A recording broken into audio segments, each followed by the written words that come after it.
మంత్రి పొంగూరు నారాయణ ధృవీకరించారు.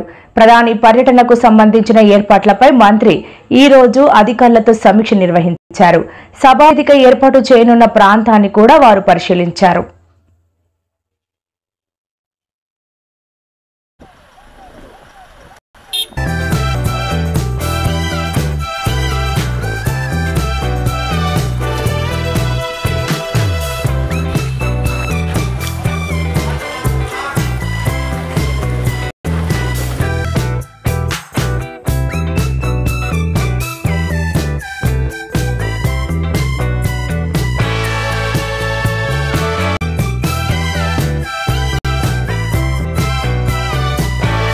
మంది రైతులు అందుకని ముఖ్యమంత్రి గారు ఒకటి చెప్పారు, వారిని గౌరవించాలి మనం.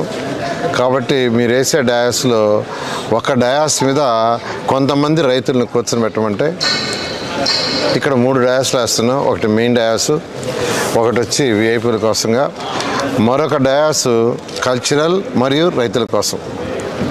ఆ డయాస్ మీద ఒక 30 మంది రైతులను అధికారులు ఐడెంటిఫై చేస్తున్నారు. వాళ్ళని కూర్చొని పెట్టడం జరుగుతుంది.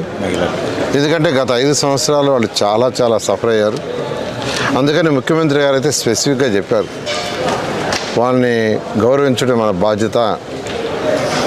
అందువల్ల మీరు వేసే డయాస్లో ఒక డయాస్ మీద కూర్చొని పెట్టమంటే ఆ విధంగా ఏర్పాటు చేస్తారు. అవి కూడా దాదాపు డయాస్లు కూడా పూర్తిగా వచ్చినాయి. ప్రత్యేకంగా సన్మానించడం అంటే ఇది ప్రధాని ప్రోగ్రాం కాబట్టి సెక్యూరిటీ యాంగిల్లో ముఖ్యమంత్రి గారు అయితే ప్లాన్ చేశారు. బట్ సెక్యూరిటీ యాంగిల్లో కుదరదు అనేది అంతా. అంతేకాకుండా వాళ్ళు ఇచ్చింది 1 hour 15 minutes ఇచ్చారు మొత్తం ప్రోగ్రాంకి. అందువల్ల అది ఎంతవరకు వీలవుతుందో చూడాలి. అది రైతులదే. అంటే యాక్చువల్గా డయాస్ మీద సన్మానించడానికి ఎవరైనా పిలవటానికి సెక్యూరిటీ యాంగిల్లో ఇబ్బందులు ఉంటాయని చెప్పడం జరిగింది. అండ్ ముఖ్యమంత్రి గారు అయితే వాళ్ళ కనీసం ఒక 3-4